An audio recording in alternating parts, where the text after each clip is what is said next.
আসসালামু আলাইকুম সবাইকে। তোমাদের সকলকে তরঙ্গ পেজে স্বাগতম। আজকে আমরা আইসিটি তৃতীয় অধ্যায়ের একটি এমসিকিউ নিয়ে আলোচনা করব। সেটা হচ্ছে ডি মর্গানের সূত্র এর উপর ভিত্তি করে।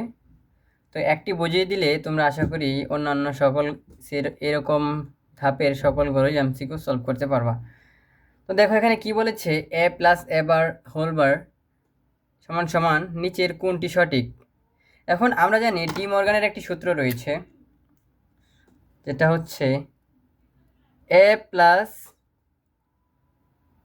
B whole bar is equal A dot B single bar. তো আমরা এখান থেকে যদি ভাঙি, A plus A bar whole bar is equal A dot A whole bar, আর এটার পর হচ্ছে এ বার। তো আমরা জানি এর উপর দুইটা বার মানে শুধু এ, তো এ বার ডট এ। তো আমরা জানি যে A bar into A is equal 0। এটা কীভাবে 0 হলো?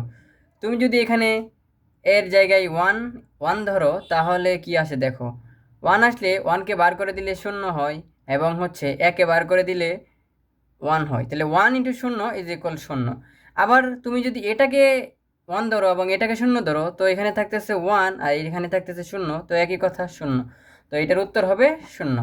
তো তোমরা সহজেই ডি মর্গানের সূত্র প্রয়োগ করে এভাবে সরলীকরণ করে এগুলোর অ্যান্সার বের করবা। আশা করি সকলে বুঝতে পারছো। আর ভাই পড়াশোনা করতেছি সাস্টে, ইনশাল্লাহ তোমাদের জন্য এরকম আরও ভিডিও আসবে, ভাইদের পেজটি ফলো করে রাখতে পারো।